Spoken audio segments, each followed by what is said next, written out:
Shalom kekasih Tuhan, saya percaya hari ini kekasih Tuhan masih tetap semangat dan diberkati Tuhan hari ini dengan berkat kekuatan, kesehatan, damai sejahtera, sukacita berlimpah-limpah di dalam kehidupan kekasih Tuhan.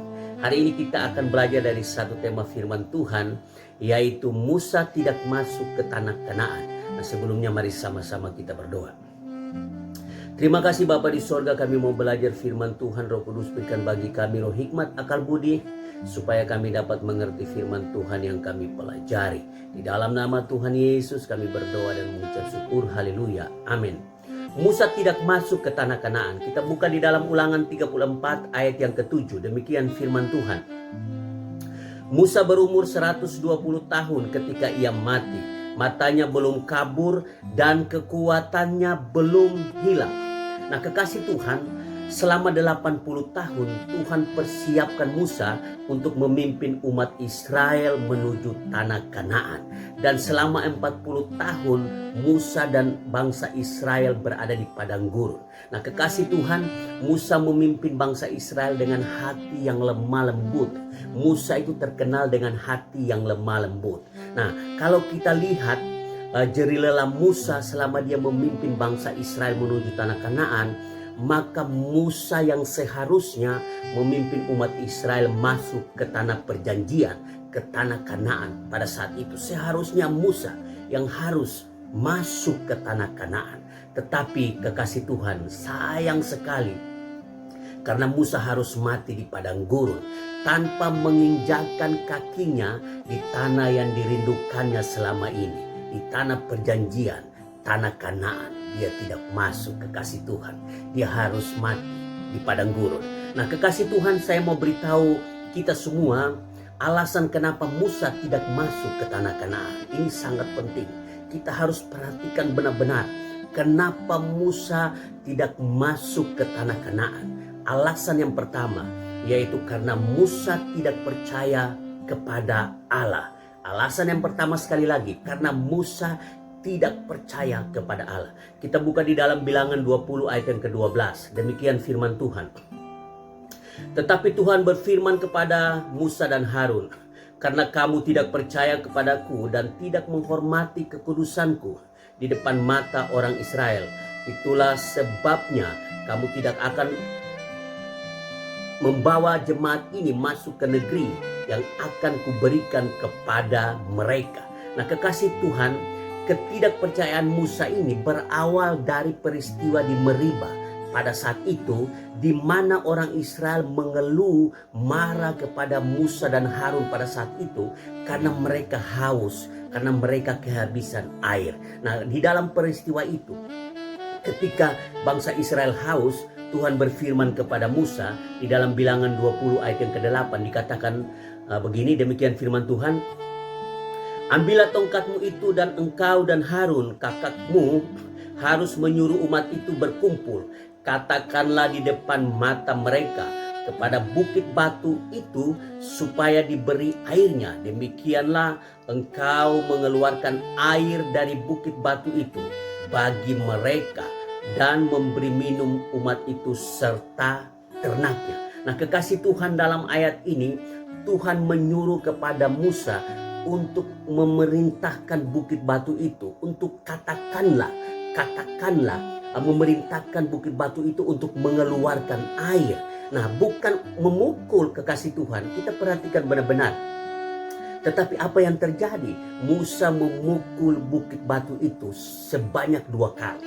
Tuhan menyuruh untuk katakanlah, memerintahkan bukit batu itu, hanya memerintahkan bukit batu itu akan mengeluarkan air. Tetapi yang dilakukan Musa, justru dia memukul dengan tongkatnya sebanyak 2 kali.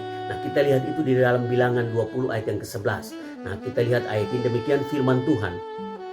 Sesudah itu Musa mengangkat tongkatnya lalu memukul bukit batu itu dengan tongkatnya 2 kali. Maka keluarlah banyak air sehingga umat itu dan ternak mereka dapat minum. Nah, kekasih Tuhan, kesalahan Musa ini menunjukkan bahwa Musa itu tidak percaya kepada Allah. Ketidakpercayaan Musa kepada Allah itu yang menyebabkan sehingga Musa tidak masuk ke tanah Kanaan. Nah, kekasih Tuhan, Tuhan hanya menyuruh Musa untuk memerintahkan, katakanlah kepada bukit batu itu. Tetapi justru yang dilakukan Musa, yaitu dia memukul sebanyak 2 kali bukit batu itu. Nah, ini menunjukkan ketidakpercayaan Musa kepada Allah. Nah, kekasih Tuhan, ini yang kita harus pelajari dalam kehidupan kita. Kadang kita tidak melihat dan merasakan berkat-berkat Allah yang luar biasa terjadi dalam hidup kita karena kita tidak sungguh-sungguh percaya kepada Allah.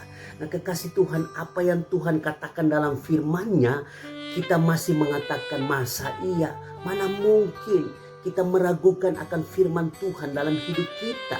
Nah, yang terjadi justru kita tidak melakukan apa yang Tuhan kehendaki, tetapi yang kita lakukan yaitu apa yang diri kita kehendaki. Seperti Musa tidak melakukan apa yang Tuhan katakan kepadanya, tetapi dia melakukan apa yang menjadi kehendaknya.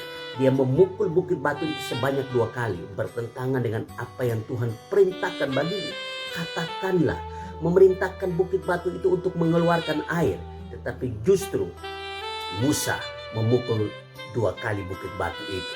Nah, kekasih Tuhan, kalau kita mau supaya kita dibawa Tuhan masuk di dalam kehidupan yang lebih baik dan merasakan serta mengalami pemeliharaan dan berkat-berkat Tuhan dalam kehidupan kita yang luar biasa, maka kita harus percaya sungguh-sungguh kepada Tuhan. Kita harus percaya sungguh-sungguh kepada Tuhan. Tidak ada yang mustahil bagi Tuhan. Kalau kita sungguh-sungguh percaya kepada Tuhan, maka kita akan melihat Tuhan membawa kita masuk lebih dalam lagi untuk menikmati berkat-berkat Tuhan di dalam kehidupan kita. Nah, kita lihat alasan yang kedua. Kenapa Musa tidak masuk ke tanah Kanaan? Yaitu karena Musa telah berubah setia kepada Allah. Nah, kita buka di dalam Bilangan 27 ayat yang ke-14. Dikatakan firman Tuhan, karena pada waktu pembantahan umat itu di padang gurun Sin, kamu berdua telah memberontak terhadap titahku untuk menyatakan kekudusanku di depan mata mereka dengan air itu. Itulah mata air Meriba dekat Kades di padang gurun Sin. Nah, kekasih Tuhan, Musa pada akhirnya berubah setia terhadap Allah. Karena itu apa yang menjadi impian Musa tidak tercapai, yaitu untuk masuk ke tanah Kanaan, untuk masuk ke tanah perjanjian tidak tercapai karena Musa berubah setia terhadap Allah. Nah, kekasih Tuhan, Musa tidak berhak untuk menikmati keindahan dan berkat-berkat Tuhan di tanah Kanaan oleh karena Musa merubah setianya kepada Allah. Dia tidak setia kepada Allah. Nah, kekasih Tuhan, ketika kita menghadapi persoalan dan pergumulan dalam hidup kita, dalam bentuk apapun, kita jangan berubah setia terhadap Allah. Apapun keadaan yang kita hadapi dalam hidup kita, jangan sampai kita berubah setia terhadap Allah. Kita harus setia dalam segala hal, apapun itu yang terjadi dalam hidup kita. Jangan sampai kita berubah setia kita kepada Allah.